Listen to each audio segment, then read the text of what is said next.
ನಮಸ್ಕಾರ ವೀಕ್ಷಕರೇ, national TV presents Big Boss ಅಪ್ಡೇಟ್ಗೆ ಸ್ವಾಗತ. ನಾನು ಸ್ವಾತಿ ಸಾಲ್ಯನ್. ಈಗ ಮನೆಯಲ್ಲಿ ಸಾಕಷ್ಟು ಜನಗಳ ಹೆಸರುಗಳು ಓಡಾಡ್ತಿದೆ. ಅದರಲ್ಲಿ ಮೇನ್ ಆಗಿ ರಕ್ಷಿತಾನೇ ನೋಡ್ಬೋದು ನಾವು. ಯಾಕಂದ್ರೆ ರಕ್ಷಿತಾ ಅವರೊಂದು ಸಣ್ಣ ಊರಿಂದ ಬಂದು ಬಾಂಬೆಲಿದ್ದು ಕನ್ನಡ ಕಲಿತು ಕನ್ನಡ ತುಂಬಾ ಚೆನ್ನಾಗಿ ಮಾತಾಡ್ತಿದ್ದಾರೆ ಈಗೀಗ. ಯಾಕಂದ್ರೆ ಅವರೊಂದು ಯೂಟ್ಯೂಬ್ ಚಾನಲ್ ಇಂದ ಅವರು ಫೇಮಸ್ ಆಗಿದ್ದು. ಮೊದಲೆಲ್ಲ ತುಳು ಚಾನಲ್ ಅಲ್ಲಿ ಮಾತಾಡ್ತಿದ್ರು, ತುಳು ಯೂಟ್ಯೂಬ್ ಚಾನಲ್ ಮಾಡಿಕೊಂಡು ಅವ್ರದ್ದೇ ಆದಂತಹ ಒಂದು ಅಡುಗೆಗಳಾಗಿರ್ಬೋದು, ಮಂಗಳೂರಿಗೆ ಸಂಬಂಧಪಟ್ಟಂತಹ ಕೆಲವೊಂದು ವಿಶೇಷ ಅಡುಗೆಗಳನ್ನ ಮಾಡಿ ಜನರಿಗೆ ಇಷ್ಟ ಆಗಿ, ಆ ತುಳುವಲ್ಲೂ ಕೂಡ ಅಷ್ಟೇ ಅವರನ್ನು ತುಂಬಾ ಟ್ರೋಲ್ ಮಾಡ್ತಿದ್ರು. ಯಾಕಂದ್ರೆ ತುಳು ಕೂಡ ಅಷ್ಟು ಬರ್ತಿರ್ಲಿಲ್ಲ ಅವರಿಗೆ. ಯಾಕಂದ್ರೆ ಬಾಂಬೆಲಿ ಇದ್ದ ಕಾರಣ ಬಾಂಬೆ ತುಳು ಅಂತ ಹೇಳ್ತಾರೆ. ಆ ಬಾಂಬೆ ತುಳುವಲ್ಲಿ ರಕ್ಷಿತಾ ಅವರು ಮಾತಾಡ್ತಿದ್ರು. ಹಾಗಾಗಿ ರಕ್ಷಿತಾ ಅವರಿಗೆ ಸಾಕಷ್ಟು ಈಗ ಕನ್ನಡದಲ್ಲೂ ಸಾಕಷ್ಟು ಫ್ಯಾನ್ಗಳಾಗಿದ್ದಾರೆ. ತುಳುವಲ್ಲೂ ಅಷ್ಟು ಅವ್ರಿಗೆ ತುಂಬಾ ಫ್ಯಾನ್ಸ್ ಇದ್ರು. ಆಮೇಲೆ ತುಂಬಾ ಟ್ರೋಲ್ ಕೂಡ ಆಗ್ತಿದ್ರು ತುಳುವಲ್ಲಿ ಕೂಡ. ಅದ್ರದ್ದು ಪಾಸಿಟಿವ್ ಆಗಿ ಟ್ರೋಲ್ ಆಗ್ತಿದ್ರು. ಕನ್ನಡದಲ್ಲಿ ಅಂತ ಬಂದಾಗ ಕನ್ನಡವನ್ನ ಮಾತಾಡ್ಬೇಕಾದ್ರೆ ಅವರು ತುಂಬಾ ನೆಗೆಟಿವ್ ಆಗಿ ಟ್ರೋಲ್ ಆಗ್ತಿದ್ರು. ಕೆಲವೊಂದು ಕಡೆ ಅವರನ್ನ ಟ್ರೋಲರ್ಸ್ಗಳು ರೋಸ್ಟ್ ಮಾಡೋದಾಗಿರ್ಬೋದು, ಈ ತರ ನಾವು ನೋಡಿದೀವಿ. ಆದ್ರೆ ಅದೇ ಎಲ್ಲ ಅವ್ರಿಗೆ ಪ್ಲಸ್ ಪಾಯಿಂಟ್ ಆಯ್ತು ಅಂತ ಅನಿಸ್ತಾ ಇತ್ತು. ಯಾಕಂದ್ರೆ ತುಳುವಲ್ಲಿ ಅವರು ಅಷ್ಟೇನು ತುಳು ಜನಗಳಿಗೆ ಮಾತ್ರ ಅವ್ರು ಕಾಣಿಸ್ಕೊಳ್ತಿದ್ರೆ ಹೊರತು ಎಲ್ಲೂ ಕನ್ನಡ ಜನರಿಗೆ ರೀಚ್ ಆಗ್ತಿರ್ಲಿಲ್ಲ. ಎಲ್ಲೋ ಈಗ ಕನ್ನಡ ಚಾನಲ್ ಮಾಡಿದಾಗ ಕನ್ನಡ ಜನಕ್ಕೂ ತುಂಬಾ ರೀಚ್ ಆಗಿದ್ದಾರೆ. ಯಾಕಂದ್ರೆ ಈಗ ಗಿಲ್ಲಿ ಮತ್ತೆ ರಕ್ಷಿತಾ ನಡುವೆ ತುಂಬಾ ಏನಾಗ್ತಿದೆ, ಫೈಟ್ ಆಗ್ತಿದೆ ಹೊರಗಡೆ. ಈ ಕಡೆ ಗಿಲ್ಲಿಯನ್ನು ಸಾಕಷ್ಟು ಜನ ಇಷ್ಟಪಡ್ತಾರೆ, ಈ ಕಡೆ ರಕ್ಷಿತಾನು ಸಾಕಷ್ಟು ಜನ ಇಷ್ಟಪಡ್ತಾರೆ. ಈಗ ಗಿಲ್ಲಿ ರಕ್ಷಿತಾ ಟಾಪ್ 2 ಅಲ್ಲಿ ಇರ್ತಾರೆ ಅನ್ನೋದು ಕೂಡ ಸಾಕಷ್ಟು ಜನ ಕನ್ಫರ್ಮ್ ಮಾಡ್ಕೊಂಡಿದ್ದಾರೆ. ಯಾಕಂದ್ರೆ ರಕ್ಷಿತಾ ಅವರು ಅಷ್ಟೇ ತುಂಬಾ ಚೆನ್ನಾಗಿ ಆಟ ಆಡ್ತಿದ್ದಾರೆ. ಅವರ ಮಾತುಗಳಾಗಿರ್ಬೋದು, ಸ್ಟಾರ್ಟಿಂಗ್ ಅಲ್ಲಿ ಬಂದಾಗ ರಕ್ಷಿತಾ ಅವರು ತಮ್ಮ ಯೂಟ್ಯೂಬ್ ಚಾನಲ್ ಬಗ್ಗೆ ಹೇಳೋದಾಗಿರ್ಬೋದು, ಸುದೀಪ್ ಅವ್ರ ಜೊತೆ ಮಾತಾಡ್ತಾರೆ. ಕೆಲವೊಂದಿಷ್ಟು ಅವರ ನಡುವೆ ಫನ್ನಿ ಕನ್ವರ್ಸೇಷನ್ಗಳಾಗಿದೆ. ಅವ್ರ ಅಡಿಗೆ ಬಗ್ಗೆ ಆಗಿರ್ಬೋದು, ಈ ತರ ಒಂದು ಕೆಲವಷ್ಟು ಮಾತುಗಳು ನಡೆದಿದೆ. ಇನ್ನು ಅವ್ರು ಬಂದಾಗ ಎಲ್ಲೋ ಮನೆ ಸದಸ್ಯರಿಗೆ ಯಾರು ಇವತ್ತು ಉಳಿಬೇಕು ಅಂದ್ರೆ ಈ ಒಂದು ಬಿಗ್ ಬಾಸ್ ಜರ್ನಿ ಯಾರು ಕಂಟಿನ್ಯೂ ಮಾಡಬೇಕು ಅಂತ ಬಂದಾಗ ಮಾಳು ಮತ್ತೆ ಸ್ಪಂದನ ಅವರಿಗೆ ತುಂಬಾ ಓಟ್ ಬೀಳುತ್ತೆ. ಆದ್ರೆ ರಕ್ಷಿತಾ ಅವರಿಗೆ ಅಷ್ಟು ಜನ ಏನು ಓಟ್ ಮಾಡಲ್ಲ. ಆದ್ರೆ ಅಲ್ಲಿ ಅಶ್ವಿನಿ ಅವ್ರ ಬಗ್ಗೆ ಸ್ಟ್ಯಾಂಡ್ ತಗೊಳ್ತಾರೆ. ಯಾಕಂದ್ರೆ ಅವಳು ಕನ್ನಡ ಗೊತ್ತಿಲ್ಲದೆ ಇಷ್ಟು ಚೆನ್ನಾಗಿ ಕನ್ನಡ ಮಾತಾಡ್ತಿದ್ದಾಳೆ, ಕನ್ನಡವನ್ನ ಇಷ್ಟಪಟ್ಟು ಮಾತಾಡ್ತಿದ್ದಾಳೆ. ಈ ಕಾರಣಕ್ಕಾಗಿ ರಕ್ಷಿತಾ ಅವರಿಗೆ ಸಪೋರ್ಟ್ ಮಾಡೋಣ ಅನ್ನೋದು ಕೂಡ ಅಲ್ಲಿ ಮಾತಾಡ್ತಿರ್ತಾರೆ. ಆದ್ರೆ ರಕ್ಷಿತಾ ಅವರು ಕೂಡ ಅಷ್ಟೇ, ಅವ್ರ ಮನೆಯವ್ರು ಎಷ್ಟೇ ಹೇಳಿದ್ರು ರಕ್ಷಿತಾ ಅವ್ರು ಆಯ್ತು ಅಂತ ಒಪ್ಕೊಳ್ತಾರೆ. ಯಾಕಂದ್ರೆ ಅಲ್ಲಿ ಅವ್ರಿಗೆ ಏನು ಮಾತಾಡ್ಬೇಕು ಅಂತ ಗೊತ್ತಾಗಲ್ಲ. ಆಯ್ತು ಅಂತ ಅಂದ್ರೆ ಅವ್ರಿಗೊಂದೆಲ್ಲೋ ಫೀಲ್ ಇತ್ತು ಅನ್ಸುತ್ತೆ, ನಾನ್ ಮನೆಯಿಂದ ಹೋಗಲ್ಲ, ಬಿಗ್ ಬಾಸ್ ಏನೋ ಈ ತರ ಒಂದು ಹೊರಗಡೆ ಕಳ್ಸಲ್ಲ ಅನ್ನೋದೊಂದು ಫೀಲಿಂಗ್ ಇತ್ತು ಏನೋ ಗೊತ್ತಿಲ್ಲ. ಮನೆಯವ್ರಿಗೂ ಅಷ್ಟೇ, ಮನೆಯವ್ರು ಅವರನ್ನ ತುಂಬಾ ಹೇಳ್ತಾರೆ, ಅವ್ರಿಗೆ ಬುದ್ಧಿ ಹೇಳ್ತಾರೆ. ಅಂದ್ರೆ ಬುದ್ಧಿ ಮಾತಂತಲ್ಲ, ಏನೋ ಒಂದು ಸಜೆಷನ್ ಕೊಡ್ತಾರೆ. ನೀವು ಇನ್ನೂ ಚೆನ್ನಾಗಿ, ಈಗ ನೀನ್ ಚಿಕ್ಕೋಳು, ನಿಂಗೆ ಇನ್ನೂ ಜಗತ್ ನೋಡೋದಿದೆ, ಈ ತರ ಒಂದು ಕೆಲವು ಧ್ರುವಂತ್ ಅವ್ರ ಬಗ್ಗೆ ಮಾತಾಡೋದಾಗಿರ್ಬೋದು. ಯಾಕಂದ್ರೆ ಧ್ರುವಂತ್ ಕೂಡ ಮಂಗಳೂರು ಅವರಾದ್ರಿಂದ ರಕ್ಷಿತಾ ಅವರಿಗೆ ಸಪೋರ್ಟ್ ಆಗಿ ನಿಂತಿದ್ರು ಸ್ಟಾರ್ಟಿಂಗ್ ಅಲ್ಲಿ. ಅವರಿಬ್ರು ತುಳುವಲ್ಲಿ ಕಾನ್ವರ್ಸೇಷನ್ ಮಾಡ್ಕೊಂಡು ಕೆಲವೊಂದು ಮಾತುಗಳನ್ನ ಆಡ್ತಿದ್ರು. ಈಗ ನೋಡ್ಬೋದು ಅವ್ರು ಎಷ್ಟು ಮನೇಲಿ ಆಟ ಆಡ್ತಿರ್ತಾರೆ. ಆ ಆಟ ಆಡ್ತಿರ್ಬೇಕಾದ್ರೆ ತುಳು ಕಾನ್ವರ್ಸೇಷನ್ ಆಗಿರ್ಬೋದು, ಈ ತರ ಸಾಕಷ್ಟು ವಿಷಯಗಳಲ್ಲಿ ಧ್ರುವಂತ್ ಅವ್ರು ಹೆಲ್ಪ್ ಮಾಡಿದ್ದಾರೆ. ಆದ್ರೆ ಅವತ್ತು ಕೂಡ ಅಷ್ಟೇ ಸ್ಟಾರ್ಟಿಂಗ್ ಅಲ್ಲಿ ಧ್ರುವಂತ್ ಅವರು ರಕ್ಷಿತಾ ಅವರಿಗೆ ಹೆಲ್ಪ್ ಅನ್ನ ಮಾಡಿರ್ತಾರೆ. ಇನ್ನು ಆ ಹೆಲ್ಪ್ ಇಂದ ಅವ್ರು ಏನ್ ಮಾಡ್ತಾರೆ, ಕೆಲವೊಂದು ಸಜೆಷನ್ಗಳನ್ನ ಕೊಡೋದಾಗಿರ್ಬೋದು. ಈ ತರ ಮಾಡಿದಾಗ ರಕ್ಷಿತಾ ಅವ್ರಿಗೆ ಎಲ್ಲೊಂದು ಕಡೆ ಮೋಟಿವೇಶನ್ ಸಿಗುತ್ತೆ ಅಂತಾನೆ ಹೇಳ್ಬೋದು. ಇನ್ನೊವ್ರ ಮನೆಯಿಂದ ಹೊರಗಡೆ ಹೋದ್ಮೇಲೆ ಎಲ್ರು ತುಂಬಾ ಬೇಜಾರಾಗುತ್ತೆ, ಕೆಲವೊಬ್ರಿಗೆ ಬೇಜಾರಾಗುತ್ತೆ, ಕೆಲವೊಬ್ರು ಇದು ಆಟ ಅಂತ ಸುಮ್ಮನಾಗ್ತಾರೆ ಹೊರತು ರಕ್ಷಿತಾ ಅವ್ರ ಬಗ್ಗೆ ಆಮೇಲೆ ಅಶ್ವಿನಿ ತುಂಬಾ ಬೇಜಾರನ್ನ ವ್ಯಕ್ತಪಡಿಸ್ತಾರೆ. ಯಾಕಂದ್ರೆ ಅವಳು ಚಿಕ್ಕ ಹುಡುಗಿ, ಅವಳು ಈಗ ಬಿಗ್ ಬಾಸ್ಗೆ ಬಂದಿದ್ದಾಳೆ ಅನ್ನೋದು ಕೂಡ ಮಾತುಗಳನ್ನ ಕೆಲವೊಂದು ಅಲ್ಲಿ ಅಶ್ವಿನಿ ಅವ್ರು ಆಡಿರ್ತಾರೆ. ಹಾಗಾಗಿ ಒಂದು ವೀಕ್ ಆದ್ಮೇಲೆ ರಕ್ಷಿತಾ ಅವರು ಸಡನ್ ಸರ್ಪ್ರೈಸ್ ಕೊಡ್ತಾರೆ. ಇದರಿಂದ ಸಾಕಷ್ಟು ಜನರಿಗೆ ತುಂಬಾ ಖುಷಿ ಆಗುತ್ತೆ. ಯಾಕಂದ್ರೆ ರಕ್ಷಿತಾ ಹೋದಾದ್ಮೇಲಂತೂ ತುಂಬಾ ಜನಗಳಿಗೆ ಬೇಜಾರಾಗುತ್ತೆ. ಯಾಕಂದ್ರೆ ಅವರ ಮುಗ್ಧತೆ ಆಗಿರ್ಬೋದು, ಅವರ ಮಾತಾಗಿರ್ಬೋದು, ಕನ್ನಡ ಜನತೆಯನ್ನ ತುಂಬಾ ಹತ್ತಿರ ಆಗ್ತಾರೆ ಅವರು ಕನ್ನಡ ಜನತೆಗೆ. ಹಾಗಾಗಿ ರಕ್ಷಿತಾ ಅವ್ರನ್ನ ನಾಮಿನೇಟ್ ಮಾಡಿದಾಗ, ರಕ್ಷಿತಾ ಅವ್ರನ್ನ ಮನೆಯಿಂದ ಹೊರಗೆ ಹಾಕುವಂತ ಪರಿಸ್ಥಿತಿಯಲ್ಲಿ ಅವರನ್ನ ಹೊರಗೆ ಹಾಕಿದಾಗ ಸಾಕಷ್ಟು ಜನ ಬೇಸರವನ್ನ ವ್ಯಕ್ತಪಡಿಸಿದ್ದಾರೆ. ಸಾಕಷ್ಟು ಟ್ರೋಲರ್ಸ್ ಆಗಿರ್ಬೋದು, ಯಾರು ರಕ್ಷಿತಾ ಬಗ್ಗೆ ಟ್ರೋಲ್ ಮಾಡ್ತಿದ್ರು ಅವರೇ ತುಂಬಾ ಬೇಜಾರಲ್ಲಿ, ತುಂಬಾ ರಕ್ಷಿತಾನ ಈಗ ಮಾಡಬಾರ್ದಿತ್ತು, ಇಷ್ಟು ಬೇಗ ಹೊರಗೆ ಕಳಿಸಬಾರ್ದಿತ್ತು ಅನ್ನೋ ಮಾತುಗಳನ್ನ ಆಡಿರ್ತಾರೆ. ಹಾಗಾಗಿ ರಕ್ಷಿತಾ ಅವರಿಗೆ ಅಲ್ಲಿ ತುಂಬಾ ಪ್ಲಸ್ ಪಾಯಿಂಟ್ ಆಗುತ್ತೆ. ಅವರ ಮುಗ್ಧತೆ ಆಗಿರ್ಬೋದು, ಅಲ್ಲಿ ಅವ್ರನ್ನ ಎದ್ದು ನಿಲ್ಲಿಸುತ್ತೆ ಅನ್ನೋದನ್ನ ಹೇಳ್ಬೋದು. ಯಾಕಂದ್ರೆ ರಕ್ಷಿತಾ ಅವರು ತುಂಬಾ ಮುಗ್ಧೆ ಅಂತಾನೆ ಹೇಳ್ಬೋದು. ಅವರಿಗೆ ಏನೇ ವಿಚಾರ ಬಂದ್ರು ಅಷ್ಟೇ ಅದನ್ನ ಯಾವ ತರ ಸಾಲ್ವ್ ಮಾಡ್ಬೇಕು, ಯಾವ ತರ ಇನ್ನೊಬ್ರ ಹತ್ರ ಮಾತಾಡ್ಬೇಕು, ಇದೆಲ್ಲ ವಿಷಯಗಳು ಗೊತ್ತಿರುತ್ತೆ. ಹಾಗಾಗಿ ರಕ್ಷಿತಾ ಅವರಿಗೆ ನೇರ ಮಾತಾಗಿರೋದ್ರಿಂದ, ಅಂದ್ರೆ ಅಶ್ವಿನಿ ಅವ್ರಿಗೆ ಟಕ್ಕರ್ ಕೊಡುವಂತ ಈ ಚಿಕ್ಕ ಹುಡುಗಿ ಎಷ್ಟು ಸ್ಟ್ರಾಂಗ್ ಇದಾರೆ ಅಂತ ನೀವೇ ಅನ್ಕೊಳ್ಳಿ. ಯಾಕಂದ್ರೆ ಅಶ್ವಿನಿ ಅವ್ರ ಮುಂದೆ ಯಾರು ನಿಲ್ಲಲ್ಲ, ಗಿಲ್ಲಿ ಆಗ್ಲಿ ಯಾರೇ ಆಗ್ಲಿ ಅಶ್ವಿನಿ ಮುಂದೆ ಸ್ವಲ್ಪ ಹೊತ್ತು ಗಪ್ಚುಪ್ ಬಂದ್ರು ಕೂಡ ರಕ್ಷಿತಾ ಆತರ ಅಲ್ಲ. ರಕ್ಷಿತಾ ತುಂಬಾ ಚೆನ್ನಾಗಿ ಮಾತಾಡ್ತಾರೆ. ರಕ್ಷಿತಾ ಟಾಂಗಿಗೆ ಟಾಂಗ್ ಕೊಡ್ತಾರೆ, ಕೌಂಟರ್ಗೆ ಕೌಂಟರ್ ಕೊಡ್ತಾರೆ ಅಶ್ವಿನಿ ಅವ್ರಿಗೆ. ಆ ಕಾರಣಕ್ಕಾಗಿ ಯಾರಿಗೆ ಅಶ್ವಿನಿ ಮೇಲೆ ಹೇಟ್ರೆಟ್ಸ್ ಇದೆ ಅವರು ರಕ್ಷಿತನ ತುಂಬ ಇಷ್ಟಪಟ್ಟಿದ್ರು. ರಕ್ಷಿತ್ ಅವರಿಗೆ ಸಪೋರ್ಟ್ ಮಾಡೋದಾಗಿರ್ಬೋದು, ಯಾವುದೇ ವಿಷಯದಲ್ಲಾಗಿರ್ಬೋದು, ರಕ್ಷಿತ ನಾಮಿನೇಟ್ ಆದರೆ ಅವ್ರಿಗೆ ವೋಟ್ ಮಾಡೋದಂತಾಗಿರ್ಬೋದು, ಅಥವಾ ಅವರ ಬ್ಯಾನರ್ ಇಟ್ಕೊಂಡು ಎಲ್ಲ ಕಡೆ ಓಡೋದಾಗಿರ್ಬೋದು, ಈ ಥರ ಸಾಕಷ್ಟು ಸಪೋರ್ಟನ್ನು ರಕ್ಷಿತ್ ಅವ್ರಿಗೆ ಮಾಡ್ತಿರ್ತಾರೆ. ರಕ್ಷಿತ್ ಅವರು ಅಷ್ಟೇ ತುಂಬ ಚೆನ್ನಾಗಿ ಆಟ ಆಡ್ತಿದ್ದಾರೆ. ಒಂದು ವೇಳೆ ಈ ಥರನೇ ಅವ್ರ ಆಟನ ಕಂಟಿನ್ಯೂ ಮಾಡ್ಕೊಂಡು ಬಂದರೆ ಅವರು ಬಿಗ್ ಬಾಸ್ ಗೆಲ್ಲೋದ್ರಲ್ಲಿ ಎರಡು ಮಾತಿಲ್ಲ. ಯಾಕಂದರೆ ಗೆದ್ದೇ ಗೆಲ್ತಾರೆ ಅನ್ನೋದು ಫೀಲಿಂಗ್ ಇದೆ. ಗಿಲ್ಲಿನ ಹಿಂದಿಟ್ಟು ರಕ್ಷಿತ್ ಅವ್ರ ಮುಂದೆ ಬರ್ತಾರೆ ಅನ್ನೋದು ಕೂಡ ಒಂದು ಸ್ಟ್ರಾಂಗ್ ಫೀಲಿಂಗ್ ಇದೆ. ಯಾಕಂದರೆ ಗಿಲ್ಲಿ ಮತ್ತೆ ರಕ್ಷಿತನ ನೋಡಿದಾಗ ಇಬ್ರು ಕಾಂಪಿಟೇಟರ್, ಇಬ್ರು ಸರಿಸಮವಾಗಿದ್ದಾರೆ. ಆದರೆ ರಕ್ಷಿತ್ ಅವರಿಗೆ ಒಂದು ಹೆಣ್ಮಗು ಅಂತ ಸಪೋರ್ಟ್ ಮಾಡೋದಾದ್ರೆ ರಕ್ಷಿತ್ ಅವ್ರಿಗೆ ತುಂಬ ಸಪೋರ್ಟ್ ಇದೆ. ಒಂದು ಹಳ್ಳಿಯಿಂದ ಬಂದ ಹುಡುಗಿ, ತುಂಬ ಚೆನ್ನಾಗಿ ಕನ್ನಡ ಕಲಿತು ತುಂಬ ಚೆನ್ನಾಗಿ ಕನ್ನಡ ಮಾತಾಡ್ತಿದ್ದಾರೆ. ಎಲ್ಲಿ ಸ್ಟ್ಯಾಂಡ್ ತಗೊಳ್ಬೇಕು ಅಲ್ಲಿ ಸ್ಟ್ಯಾಂಡ್ ತಗೊಳ್ತಾರೆ. ಯಾರು ಎದುರಿಗೆ ಯಾರಿದ್ದಾರೆ ಅಂತ ನೋಡಲ್ಲ, ಕೌಂಟರ್ಗಳನ್ನು ಕೊಡ್ತಾರೆ. ತನ್ನ ತಪ್ಪನ್ನು ಒಪ್ಕೊಳ್ಳಲ್ಲ. ತಪ್ಪಿದ್ರೆ ಸಾರಿ ಕೇಳ್ತಾರೆ, ಅಥವಾ ತನ್ನ ತಪ್ಪಿದ್ರೆ ಅದನ್ನು ವಾದ ಮಾಡಿ ನನ್ನ ತಪ್ಪಿಲ್ಲ ಅಂತ ಒಂದು ಹೇಳಿಸ್ಕೊಳ್ತಾರೆ. ಈ ಥರ ರಕ್ಷಿತನ ನೋಡಿದಾಗ ಹೊರಗಡೆ ಸಾಕಷ್ಟು ಜನಕ್ಕೆ ಇಷ್ಟ ಆಗ್ತಾರೆ. ಇನ್ನು ಈ ಎಲ್ಲ ಟಾಸ್ಕ್ ಅಂತ ನೋಡಿದಾಗ ರಕ್ಷಿತ್ ಅವರು ತುಂಬಾ ಚೆನ್ನಾಗಿ ಆಟ ಆಡ್ತಿರ್ತಾರೆ. ರಕ್ಷಿತಾ ಅವರ ಅವ್ರಿಗೆ ಕಳಪೆ ಅಂತ ಅಂದ್ರೆ ಯಾರು ನೀನ್ ಚೆನ್ನಾಗಿ ಆಟ ಆಡಲ್ಲ, ನೀನ್ ಚೆನ್ನಾಗಿ ಟಾಸ್ಕ್ ಮಾಡಲ್ಲ ಅಂತ ಹೇಳ್ತಾರೋ ಅವರಿಂದನೇ ಉತ್ತಮ ಸಿಗುತ್ತೆ, ಕಿಚ್ಚನ ಚಪ್ಪಾಳೆ ಸಿಗುತ್ತೆ ರಕ್ಷಿತ್ ಅವರಿಗೆ.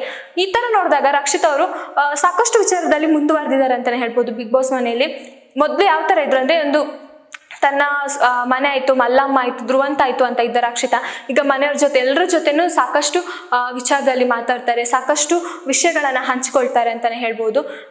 ಇನ್ನು ಆ ವಿಚಾರ ಅಂತ ಬಂದಾಗ ರಕ್ಷಿತಾ ಅವ್ರು ಎಲ್ಲೋ ಒಂದು ಕಡೆ ಕೆಲವೊಂದು ಸತಿ ಎಡವ್ತಾರೆ, ಹೌದು, ತಪ್ಪು ಅಂತ ಬಂದಾಗ ಕೆಲವೊಂದು ಸತಿ ಎಡುವುದು ಹೌದು. ಅದನ್ನು ತಿದ್ದಿ ಮುಂದೆ ನಡೆದಾಗ ಕಿಚ್ಚ ಸುದೀಪ್ ಅವರಿಗೆ ಚಪ್ಪಾಳೆಯನ್ನು ಕೊಡ್ತಾರೆ. ಈ ಥರ ಬಂದಾಗ ಮನೆಯಲ್ಲಿ ಮಹಿಳಾ ಸ್ಪರ್ಧಿಗೆ ಕಿಚ್ಚನ ಚಪ್ಪಾಳೆ ಸಿಕ್ಕಿತ್ತು ರಕ್ಷಿತಾ ಅವ್ರಿಗೆ ಮಾತ್ರ. ಲಾಸ್ಟ್ ಸೀಸನಲ್ಲಿ ಮೋಕ್ಷಿತ್ ಅವರು ಸ್ಟಾರ್ಟಿಂಗ್ ಅಂದರೆ ಮಹಿಳಾ ಸ್ಪರ್ಧಿ ಕಿಚ್ಚನ ಚಪ್ಪಾಳೆ ಸಿಕ್ಕಿದ್ದು ಮೋಕ್ಷಿತಾ ಅವರಿಗೆ.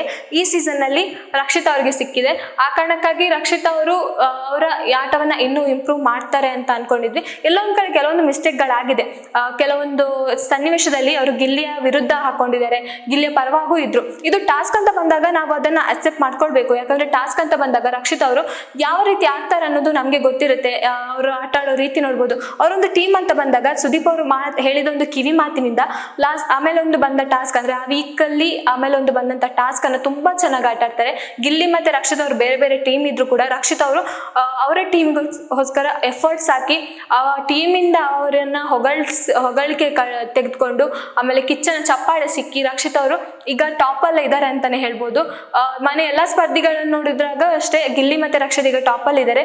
ಈಗ ಗಿಲ್ಲಿಯವ್ರನ್ನ ಹಿಂದಿಕ್ಕುವಂತ ಸ್ಪರ್ಧೆ ಅಂದ್ರೆ ಅದು ರಕ್ಷಿತಾ ಅಂತಾನೆ ಹೇಳ್ಬೋದು. ಯಾಕಂದ್ರೆ ಬೇರೆ ಯಾರು ಅಲ್ಲಿ ಕಾಣಿಸ್ತಿಲ್ಲ. ಆಮೇಲೆ ಅವರ ಆಟ ಆಡ್ತಿದ್ದಾರೆ. ಆಮೇಲೆ ಎಲ್ಲೂ ಸ್ಟ್ಯಾಂಡ್ ತಗೊಳ್ಬೇಕಾದ್ರೆ ಅಶ್ವಿನಿ ಅವ್ರಿಗೆಲ್ಲೋ ಹೆದರ್ಕೊಂಡು ಮಾತಾಡ್ತಿದ್ದಾರೆ ಅಂತ ಅನಿಸ್ತಾ ಇತ್ತು. ಆದ್ರೆ ರಕ್ಷಿತ್ ಅವ್ರು ಆಗ್ತಾರಲ್ಲ, ಅವರ ತಪ್ಪಿಲ್ಲದೆ ಇದ್ರು ಕೂಡ ಅದನ್ನ ನನ್ನ ತಪ್ಪಿಲ್ಲ ಅನ್ನೋ ಹೇಳೋ ರೀತಿ ಆಗಿರ್ಬೋದು, ಇದು ಜನಗಳಿಗೆ ಇಷ್ಟ ಆಗುತ್ತೆ. ಆಮೇಲೆ ಕಿಚ್ಚನ ಕೆಲವೊಂದು ಮಾತುಗಳು ಅಂದ್ರೆ ಕೆಲವೊಂದು ಸರಿ ಅವರು ಪಿತ್ತ ನೆತ್ತಿಗೆ ಇರುತ್ತೆ ಅನ್ನೋ ಒಂದು ಕೆಲವು ಮಾತುಗಳು ಯಾವ ಸ್ಪರ್ಧಿಗಾದ್ರು ಅಷ್ಟೇ ತನ್ನ ತಪ್ಪಿಲ್ಲ, ಏನೋ ಒಂದು ಚಿಕ್ಕ ತಪ್ಪು ಮಾಡಿದೀನಿ ಅದಕ್ಕೆ ಇವ್ರು ಈ ತರ ಬೈದ್ರು ಅಂದ್ರೆ ಎಷ್ಟೋ ಸ್ಪರ್ಧಿಗಳನ್ನ ನಾವು ನೋಡಿದೀವಿ. ಹೊರಗಡೆ ಹೋದ್ಮೇಲೆ ಅದನ್ನ ಆರ್ಗ್ಯೂ ಮಾಡೋದಾಗಿರ್ಬೋದು. ಮನೆಯಲ್ಲೂ ಕೂಡ ಅಷ್ಟೇ ಸುದೀಪ್ ಅವ್ರು ನಂಗೆ ಯಾವ ಯಾಕೆ ಹೇಳಿದ್ರು ಅನ್ನೋದು ಫೀಲಿಂಗ್ ಮಾಡೋದಾಗಿರ್ಬೋದು. ಆದ್ರೆ ರಕ್ಷಿತ್ ಅವ್ರು ಆ ಥರ ಅಲ್ಲ. ಎಷ್ಟೇ ಬೈದ್ರು, ಎಷ್ಟೇ ಅವ್ರಿಗೆ ಬುದ್ಧಿ ಮಾತು ಹೇಳಿದ್ರು ಅದನ್ನ ಅಕ್ಸೆಪ್ಟ್ ಮಾಡ್ಕೊಳ್ಳುವಂತ ಗುಣ ರಕ್ಷಿತ್ ಅವ್ರಿಗಿದೆ. ನಾವು ಸಾಕಷ್ಟು ಸಲ ನೋಡಿದೀವಿ. ರಘು ಅವ್ರು ಏನಾದ್ರು ಹೇಳಿದ್ರೆ, ರಘು ಅವ್ರ ನಾಮಿನೇಟ್ಗೆ ರಕ್ಷಿತ್ ಅವ್ರನ್ನ ಡೈರೆಕ್ಟ್ ಆಗಿ ನಾಮಿನೇಟ್ ಮಾಡಿದ್ರೆ ಇಲ್ಲ ಪರವಾಗಿಲ್ಲ ನಾನು ತಗೊಳ್ತೀನಿ, ನನ್ ತಪ್ಪಿದೆ, ಇದು ನನ್ಗೊಂದು ಪಾಠ ಆಗುತ್ತೆ ಅನ್ನೋ ಮಾತು, ಆ ಮಾತಿದೆಯಲ್ಲ ಹೊರಗಡೆ ಸಾಕಷ್ಟು ಜನಕ್ಕೆ ಇಷ್ಟ ಆಗುತ್ತೆ. ಯಾಕಂದ್ರೆ ಇದು ರಕ್ಷಿತ್ ಅವ್ರು ನಡೆದು ಬಂದಂತಹ ಅವರ ಬಿಹೇವಿಯರ್, ಅವರ ಪರ್ಸನಾಲಿಟಿ ಆಗಿರ್ತದೆ, ಅವರ ವ್ಯಕ್ತಿತ್ವ ಇದು. ಯಾಕಂದ್ರೆ ಈ ವ್ಯಕ್ತಿತ್ವನೇ ಜನಗಳಿಗೆ ಇಷ್ಟ ಆಗೋದು. ಈಗ ಟಾಸ್ಕ್ ಅದೆಲ್ಲ ಬಂದಾಗ ಟಾಸ್ಕ್ ಆಡ್ತಾರೆ, ಟಾಸ್ಕ್ ಅಲ್ಲೂ ಸೈ ಇದ್ದಾರೆ ರಕ್ಷಿತ್ ಅವರು, ಅವರ ವ್ಯಕ್ತಿತ್ವದಲ್ಲೂ ಸೈ ಅನ್ಸ್ಕೊಳ್ತಿದ್ದಾರೆ. ಆ ತರ ಬಂದಾಗ ಟಾಸ್ಕ್ ಅನ್ನ ಹೆಚ್ಚು ಜನ ಫೋಕಸ್ ಮಾಡಲ್ಲ, ಅವರ ವ್ಯಕ್ತಿತ್ವವನ್ನ ನೋಡ್ತಾರೆ. ಯಾಕಂದ್ರೆ ಬಿಗ್ ಬಾಸ್ ಒಂದು ವ್ಯಕ್ತಿತ್ವದ ಆಟ ಆಗಿರೋದ್ರಿಂದ ವ್ಯಕ್ತಿತ್ವವನ್ನ ಇಲ್ಲಿ ಹೈಲೈಟ್ ಮಾಡ್ತಾರೆ. ಹಾಗೆ ಆ ತರ ವ್ಯಕ್ತಿತ್ವದ ವಿಷಯದಲ್ಲಿ ರಕ್ಷಿತ್ ಅವ್ರಿಗೆ ಗೆದ್ದೇ ಬಿಟ್ಟಿದ್ದಾರೆ ಅಂತಾನೆ ಹೇಳ್ಬೋದು. ಯಾಕಂದ್ರೆ ಅವರಿಗಿದ್ದ ಲಾಸ್ಟ್ ಅಲ್ಲಿ ಅಂದ್ರೆ ಅವರು ಸ್ಟಾರ್ಟಿಂಗ್ ಅವರು ಪಡೆದಂತಹ ಟ್ರೋಲ್ ಆಗಿರ್ಬೋದು, ಕೆಲವೊಂದು ಮಾತುಗಳಾಗಿರ್ಬೋದು, ಕೆಲವೊಂದು ಅವರಿಗೆ ಕಮೆಂಟ್ಸ್ ಗಳಾಗಿರ್ಬೋದು, ಇದರಿಂದ ಬೇಸತ್ತು ನೊಂದು ಆಮೇಲೆ ಮತ್ತೆ ಅವರ ಜರ್ನಿಯನ್ನು ಸ್ಟಾರ್ಟ್ ಮಾಡಿದಂತ ರಕ್ಷಿತಾ ಬಿಗ್ ಬಾಸ್ ಒಂದು ಒಳ್ಳೆ ಪ್ಲಾಟ್ಫಾರ್ಮ್ ಅಂತಾನೆ ಹೇಳ್ಬೋದು. ರಕ್ಷಿತ್ ಅವರಿಗಿದ್ದು ತುಂಬಾ ಒಳ್ಳೆಯ ಪ್ಲಾಟ್ಫಾರ್ಮ್. ಆಮೇಲೆ ತುಂಬಾ ಜನಕ್ಕೆ ಅವರು ಹತ್ರ ಆಗ್ತಿದ್ದಾರೆ. ಈಗ ಗಿಲ್ಲಿ ಮತ್ತೆ ರಕ್ಷಿತ್ ಅಂತ ಬಂದಾಗ ಸಾಕಷ್ಟು ಜನ ರಕ್ಷಿತ್ ಅವ್ರನ್ನ ಹೆಸರು ಚೂಸ್ ಮಾಡ್ತಾರೆ. ಯಾಕಂದ್ರೆ ಆ ಒಂದು ಹೆಣ್ಮಗು ಆ ಚಿಕ್ಕ ವಯಸ್ಸಲ್ಲಿ ಅಷ್ಟೆಲ್ಲ ಸಾಧನೆ ಮಾಡಿದೆ. ಆ ಬಿಗ್ ಬಾಸ್ ಮನೆ ಬರೋಕ್ಕೆ ತುಂಬ ಎಷ್ಟೋ ವೀಕ್ಷಕರೇ ಅಂದರೆ ಎಷ್ಟೋ ಜನಗಳು ಕಾಯ್ತಿರ್ತಾರೆ, ಎಷ್ಟೋ ಸೆಲೆಬ್ರಿಟಿಗಳು ಆಗಿರ್ಬೋದು, ಸಾಕಷ್ಟು ಜನ ಕಾಯ್ತಿರ್ತಾರೆ. ಅದರೊಂದು ಯೂಟ್ಯೂಬ್ ಚಾನಲ್ ಮಾಡಿಕೊಂಡು ಆ ಯೂಟ್ಯೂಬ್ ಚಾನಲಿಂದ ಟ್ರೋಲ್ಸ್ ಆಗಿರ್ಬೋದು, ಕಮೆಂಟ್ಸ್, ಬ್ಯಾಡ್ ಕಮೆಂಟ್ಸ್ಗಳನ್ನು ಪಾಸಿಟಿವ್ ಆಗಿ ತಗೊಂಡು ಈಗ ಬಿಗ್ ಬಾಸ್ ಮನೆಯಲ್ಲಿ ರಕ್ಷಿತಾ ಅವರು ಅವರ ವ್ಯಕ್ತಿತ್ವದ ಆಟವನ್ನು ಆಟ ಆಡ್ತಿದ್ದಾರೆ. ಈ ವ್ಯಕ್ತಿತ್ವದ ಆಟದಲ್ಲಿ ರಕ್ಷಿತಾ ಅವರು ತುಂಬಾ ಚೆನ್ನಾಗಿ ಆಟ ಆಡ್ತಿದ್ದಾರೆ. ಎಲ್ಲೋ ಒಂದ್ ಕಡೆ ಎಲ್ಲರ ಮನಸ್ಸನ್ನ ಗೆದ್ದಿದ್ದಾರೆ ಕೂಡ. ಟ್ರೋಫಿ ಗೆಲ್ತಾರೋ ಬಿಡ್ತಾರೋ ಅದು ಸೆಕೆಂಡ್ರಿ, ಆದ್ರೆ ಎಲ್ಲರ ಮನಸ್ಸನ್ನ ರಕ್ಷಿತಾ ಅವರು ಗೆದ್ದು ಬಿಟ್ಟಾಗಿದೆ. ಇನ್ನು ಯಾವ ತರ ರಕ್ಷಿತಾ ಅವ್ರು ಏನಾದ್ರು ಗೆದ್ರೆ ಅಂತೂ ಸಿಕ್ಕಾಪಟ್ಟೆ ಖುಷಿ ಆಗುತ್ತೆ. ಯಾಕಂದ್ರೆ ಒಂದು ಮಹಿಳಾ ಸ್ಪರ್ಧೆ ಗೆದ್ರೆ ಸೀಸನ್ 3 ಅಲ್ಲೇ ನೋಡ್ಬೋದು ಶ್ರುತಿ ಅವರು ವಿನ್ ಆಗ್ತಾರೆ. ಸೊ ಶ್ರುತಿ ಅವರ ಒಂದು ಯಾವ ತರ ಸೆಲೆಬ್ರೇಷನ್ ಇತ್ತು, ಒಂದು ಹೆಣ್ಣು ಫಸ್ಟ್ಲಿ ಅದು ಒಂದು ಆ ಸೀಸನ್ನೇ ಫಸ್ಟ್ ಅಂತ ಅನ್ಸುತ್ತೆ, ಒಂದು ಕನ್ನಡದಲ್ಲಿ ಹೆಣ್ಮಗು ಒಂದು ವಿನ್ ಆಗಿದ್ದು, ಅಂದ್ರೆ ಶ್ರುತಿ ಅವರು ವಿನ್ ಆಗಿದ್ದು. ಆ ಕಾರಣಕ್ಕಾಗಿ ಈ ಒಂದು ಸೀಸನ್ ಅಲ್ಲಿ ರಕ್ಷಿತಾ ಅವ್ರು ಏನಾದ್ರು ವಿನ್ ಆದ್ರೆ ಯಾವ ತರ ಇರ್ಬೋದು. ಯಾಕಂದ್ರೆ ಲಾಸ್ಟ್ 10th ಸೀಸನ್ ಅಲ್ಲೂ ಅಷ್ಟೇ ಸಂಗೀತ ಅವ್ರಿಗೆ ತುಂಬಾ ಎಕ್ಸ್ಪೆಕ್ಟೇಷನ್ ಇತ್ತು, ಸಂಗೀತ ಅವರು ವಿನ್ ಆಗ್ತಾರೆ ಅನ್ನೋದಿತ್ತು. ಆದ್ರೆ ಎಲ್ಲೋ ಒಂದು ಕಡೆ ಬ್ಯಾಡ್ ಲಕ್ ಅಂತಾನೆ ಹೇಳ್ಬೋದು. ಆದ್ರೆ ಈ ಇದ್ರಲ್ಲಿ ನೋಡಿದಾಗ ಗಿಲ್ಲಿ ಮತ್ತೆ ರಕ್ಷಿತಾ ಅಂತ ಬಂದಾಗ ಟಾಪ್ 2 ಅಲ್ಲಿ ಇರ್ತಾರೆ. ಆದ್ರೆ ಗಿಲ್ಲಿಗಿಂತ ರಕ್ಷಿತಾನ ಸಪೋರ್ಟ್ ಮಾಡೋರು ಜಾಸ್ತಿ ಇದ್ದಾರೆ ಅಂತ ಆದ್ರೆ ರಕ್ಷಿತಾ ಅವರು ಗೆದ್ದೇ ಗೆಲ್ತಾರೆ. ಹಾಗಾಗಿ ಅವರು ವ್ಯಕ್ತಿತ್ವದಲ್ಲೂ ವಿನ್ ಆದ್ರು, ತಮ್ಮ ಆಟದಲ್ಲೂ ಚೆನ್ನಾಗಿ ಆಡಿ ವಿನ್ ಆಗ್ತಿದ್ದಾರೆ. ಸೊ ಇವರಿಗೆಲ್ಲ ರಕ್ಷಿತಾ ಅವರಿಗೆ ತುಂಬಾ ಸಪೋರ್ಟ್ ಆಗ್ತಿದೆ. ಇನ್ನು ಈ ವೀಕಲ್ಲಿ ನೋಡಿದಾಗ ರಕ್ಷಿತಾ ಅವರಿಗೆ ಏನಾದ್ರು ತಪ್ಪು ಮಾಡಿದಾರ ಅಂತ ನೋಡಿದಾಗ ರಕ್ಷಿತಾ ಅವ್ರು ಎಲ್ಲಿ ಏನೂ ಅಷ್ಟು ತಪ್ಪು ಮಾಡಿಲ್ಲ ಅಂತ ಅನ್ಸ್ತಿದೆ. ಎಲ್ಲರಿಂದ ಕಾಯಿನ್ಸ್ ತಗೊಂಡಿದ್ದಾರೆ. ಆಮೇಲೆ ಕೆಲವಷ್ಟು ಫನ್ನಿ ಮೂಮೆಂಟ್ಸ್ ಗಳನ್ನ ಕ್ರಿಯೇಟ್ ಮಾಡಿದ್ದಾರೆ ರಕ್ಷಿತಾ ಅವರು. ಅವ್ರಿಗೆ ಗೊತ್ತಿಲ್ಲದೆ ಅದು ಹೊರಗಡೆ ಸಾಕಷ್ಟು ಟ್ರೋಲ್ ಆಗ್ತಿದೆ. ಯಾಕಂದ್ರೆ ಮನೇಲಿ ಏನೇ ಜಗಳ ಆಗಿದ್ರು ಅಲ್ಲಿ ಅವರು ಆಟ ಆಡೋದಾಗಿರ್ಬೋದು, ಮೋಕ್ಷಿತಾ ಮತ್ತೆ ರಕ್ಷಿತಾ ಅವ್ರು ಆಟ ಆಡ್ತಿದ್ರು, ಮನೇಲಿ ಜಗಳ ಆಗ್ತಿದೆ, ಇಲ್ಲಿ ಅವ್ರು ಆಟ ಆಡ್ತಿದ್ದಾರೆ. ಈ ಒಂದು ಮೂಮೆಂಟ್ ಏನಾಗ್ತಿದೆ ಹೊರಗಡೆ ಫನ್ನಿ ಮೂಮೆಂಟ್ ಅಲ್ಲಿ ಸಾಕಷ್ಟು ಟ್ರೋಲ್ ಆಗುತ್ತೆ. ಈ ವಿಚಾರ ಅವ್ರಿಗೆ ಗೊತ್ತಿಲ್ಲದೆ ಮಾಡ್ತಿರ್ತಾರೆ. ಆದ್ರೆ ಆ ಒಂದು ಚಿಕ್ಕ ಒಂದು ವಿಚಾರ ಇದೆಯಲ್ಲ ಹೊರಗಡೆ ಸಾಕಷ್ಟು ಟ್ರೋಲ್ ಆಗಿರ್ಬೋದು, ರಕ್ಷಿತಾ ಅವ್ರ ಬಗ್ಗೆ ಒಳ್ಳೆ ಮಾತಾಡೋದಾಗಿರ್ಬೋದು. ಮೊನ್ನೆನೂ ಅಷ್ಟೇ ಅಶ್ವಿನಿ ಅವರು ಮತ್ತೆ ಕ್ಯಾಪ್ಟನ್ಸಿ ರೂಮ್ ಅಲ್ಲಿ ಏನೋ ಡಿಸ್ಕಸ್ ಮಾಡ್ತಿರ್ತಾರೆ ಅವರ ಮತ್ತೆ ಚೈತ್ರ ನಡೆದ ಮಾತುಕತೆ ಬಗ್ಗೆ.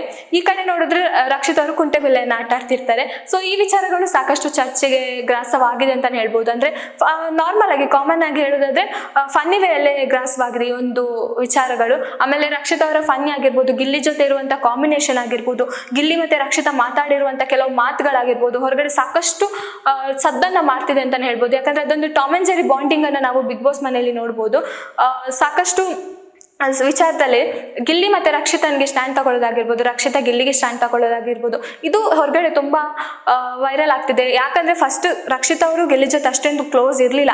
ಆದ್ರೆ ಯಾವಾಗ ಗೆಜ್ಜೆ ವಿಷಯ ಅಂತ ಬಂತು ಆಗ ರಕ್ಷಿತಾ ಅವ್ರಿಗೆ ಸ್ಟ್ಯಾಂಡ್ ತಗೊಂಡಿದ್ದು ಗಿಲ್ಲಿ ಮಾತ್ರ ಅಲ್ಲಿ. ಆ ಕಾರಣಕ್ಕಾಗಿ ಗಿಲ್ಲಿಯವ್ರಿಗೂ ಕಿಚ್ಚನ ಚಪ್ಪಾಳೆ ಸಿಗುತ್ತೆ. ಈ ವಿಚಾರವಾಗಿ ಅವರಿಬ್ಬರ ಬಾಂಡಿಂಗ್ ಏನು ಬೆಳೀತಾ ಹೋಯ್ತು. ಈ ಬಾಂಡಿಂಗ್ ಅಲ್ಲಿ ಸಾಕಷ್ಟು ಜಗಳಗಳಾಗಿದೆ. ಯಾಕಂದ್ರೆ ಪ್ರತಿಸ್ಪರ್ಧಿ ಅಂತ ಬಂದಾಗ ಒಬ್ಬರನ್ನೊಬ್ಬರ ನಾಮಿನೇಟ್ ಮಾಡೋದು ಕಾಮನ್ ಅಲ್ಲಿ. ಆದ್ರೆ ಆ ಒಂದು ವಿಚಾರವನ್ನು ಅಲ್ಲೇ ಬಿಟ್ಟು ನಂತರ ಅವರ ಬಾಂಡಿಂಗ್ ಏನಿದೆ ಅದನ್ನ ಕಂಟಿನ್ಯೂ ಮಾಡೋದಾಗಿರ್ಬೋದು. ಈ ವಿಚಾರಕ್ಕೆ ಗಿಲ್ಲಿ ಮತ್ತೆ ರಕ್ಷಿತಾ ಸಾಕಷ್ಟು ಇಷ್ಟ ಆಗ್ತಾರೆ. ಇನ್ನು ಇವತ್ತಿನ ಎಪಿಸೋಡ್ ಅಲ್ಲಿ ರಕ್ಷಿತಾ ಅವ್ರಿಗೆ ಏನಾದ್ರು ಸುದೀಪ್ ಅವ್ರು ಸಜೆಷನ್ ಕೊಡ್ಬೋದಾ, ತಮ್ಮ ಆಟದಲ್ಲಿ ಏನಾದ್ರು ಇಂಪ್ರೂವ್ ಮಾಡ್ಬೋದಾ ಅನ್ನೋದನ್ನ ಸುದೀಪ್ ಅವ್ರು ಹೇಳ್ತಾರ, ಅಥವಾ ರಕ್ಷಿತಾ ಅವ್ರಿಗೆ ಯಾವುದೋ ಒಂದು ವಿಷಯದಲ್ಲಿ ಏನಾದ್ರು ಕ್ಲಾಸ್ ತಗೋಬೋದಾ? ಕ್ಲಾಸ್ ತಗೊಳ್ಲಿಕ್ಕಿಲ್ಲ, ಯಾಕಂದ್ರೆ ಈ ವೀಕಲ್ಲಿ ತುಂಬಾ ಚೆನ್ನಾಗಿ ಆಟ ಆಡಿದ್ದಾರೆ ರಕ್ಷಿತಾ ಅವರು. ಆದ್ರೂ ಎಲ್ಲೊಂದ್ ಕಡೆ ಈ ತಪ್ಪು ಅಂತ ಸುದೀಪ್ ಅವ್ರಿಗೆ ಅನ್ಸಿದ್ರದನ್ನ ಹೇಳ್ತಾರೆ. ಆ ತರ ತಪ್ಪ ಏನಾದ್ರು ಅನ್ಸಿದ್ಯಾ ರಕ್ಷಿತಾ ಬಗ್ಗೆ? ಯಾಕಂದ್ರೆ ಪ್ರತಿಯೊಂದು ಎಪಿಸೋಡ್ ಅಲ್ಲಿ ನೋಡ್ಬೋದು, ವೀಕೆಂಡ್ ಎಪಿಸೋಡ್ ಅಲ್ಲಿ ರಕ್ಷಿತಾ ಅವ್ರನ್ನ ಏನೋ ಒಂದು ವಿಷಯಕ್ಕೆ ಹೈಲೈಟ್ ಮಾಡ್ತಾ ಇರ್ತಾರೆ. ಅವರ ಮಾತಿಗಾಗಿರ್ಬೋದು, ಅವರ ಕಾಮಿಡಿಗಾಗಿರ್ಬೋದು. ಕೆಲವೊಂದು ವಿಚಾರದಲ್ಲಿ ಸುದೀಪ್ ಅವರೇ ರಕ್ಷಿತಾ ಅವ್ರನ್ನ ಮಾತಾಡಿಸ್ತಾರೆ. ನೀವು ಈ ತರ ಒಂದು ಸಿಚುವೇಶನ್ ಬಂದಾಗ ಏನ್ ಮಾಡ್ತೀವಿ, ಆ ತರ ಒಂದು ಫನ್ನಿ ಕಾನ್ವರ್ಸೇಷನ್ ಗಳನ್ನ ಮಾಡ್ತಾರೆ. ಸೊ ಈ ವೀಕಲ್ಲೂ ಅಷ್ಟೇ ಏನಾದ್ರು ರಕ್ಷಿತಾ ಅವ್ರಿಗೆ ಏನಾದ್ರು ಸಜೆಷನ್ ಕೊಡ್ಬೋದಾ ಸುದೀಪ್ ಅವರು? ಕ್ಲಾಸ್ ಏನಾದ್ರು ತಗೊಳ್ಬೋದಾ? ಯಾವ ತರ ಗೆಸ್ಟ್ ಗಳನ್ನ ಇವರು ನೋಡಿದ ರೀತಿ ಸುದೀಪ್ ಅವ್ರಿಗೆ ಗೆಸ್ಟ್ ಆಗಿ ಈ ವಾರನು ಕಿಚ್ಚನ ಚಪ್ಪಾಳೆ ಏನಾದ್ರು ರಕ್ಷಿತಾ ಅವ್ರಿಗೆ ಸಿಗ್ಬೋದಾ? ಎಲ್ಲಾನು ಕಾಯ್ತಾ ಇದೀವಿ. ಅಂದ್ರೆ ಈ ವಾರ ಕಳಪೆ ಮತ್ತೆ ಉತ್ತಮನೂ ಸಿಕ್ಕಿಲ್ಲ. ಸೊ ಉತ್ತಮ ರಕ್ಷಿತಾ ಅವ್ರಿಗೆ ಏನಾದ್ರು ಸಿಗ್ಬೋದಾ? ಎಲ್ಲ ಕ್ವಶನ್ ಮಾರ್ಕ್ ರಕ್ಷಿತಾ ಅವರ ಫ್ಯಾನ್ ಪೇಜ್ಗಿದೆ, ಅಂದ್ರೆ ರಕ್ಷಿತಾ ಅವರ ಫ್ಯಾನ್ಸಿಗಿದೆ. ರಕ್ಷಿತಾ ಅವ್ರನ್ನ ಇಷ್ಟಪಡೋರು ರಕ್ಷಿತಾನಿಗೆ ಕಿಚ್ಚನ್ ಚಪ್ಪಾಳೆ ಸಿಗ್ಬೇಕು ಅಂತ ಕಾಯ್ತಿದ್ದಾರೆ. ಮೋಸ್ಟ್ಲಿ ಅಂದ್ರೆ ಅವರು ಬಿಗ್ ಬಾಸ್ ಗೆದ್ದಾಗಿದೆ ಅಂತಾನೆ ಹೇಳ್ಬೋದು. ರಕ್ಷಿತಾ ಅವ್ರು ಇಷ್ಟೆಲ್ಲ ಜನರ ಸಪೋರ್ಟ್ ಅನ್ನ ನೋಡಿದಾಗ ಅವರು ಬಿಗ್ ಬಾಸ್ ಅನ್ನ ಗೆದ್ದಾಗಿದೆ ಅಂತಾನೆ ಹೇಳ್ಬೋದು. ಆದ್ರೆ ಕಾಂಪಿಟೇಷನ್ ಇದೆ. ಈ ಕಾಂಪಿಟೇಷನ್ ರಕ್ಷಿತಾ ಅವರು ಮುಂದೆ ಬರ್ತಾರ ಅನ್ನೋದು ಕೂಡ ನಾವು ಕಾದು ನೋಡ್ಬೇಕು. ಇನ್ನು ಈ ವಾರ ಈ ಎಪಿಸೋಡ್ ಅಲ್ಲಿ ಏನೆಲ್ಲ ಆಗುತ್ತೆ, ಇವತ್ತು ಸುದೀಪ್ ಅವ್ರು ರಕ್ಷಿತಾ ಅವ್ರ ಬಗ್ಗೆ ಏನ್ ಹೇಳ್ತಾರೆ, ಈ ಒಂದು ಎಲ್ಲ ವಿಚಾರಗಳನ್ನು ನಾವು ಇವತ್ತಿನ ಸಂಚಿಕೆಯಲ್ಲಿ ನಾವು ನೋಡಬೇಕಾಗುತ್ತೆ. ಇನ್ನಷ್ಟು ಸುದ್ದಿಗಳಿಗಾಗಿ ನೋಡ್ತಾ ಇರಿ ನ್ಯಾಷನಲ್ ಟಿವಿ. ಧನ್ಯವಾದಗಳು.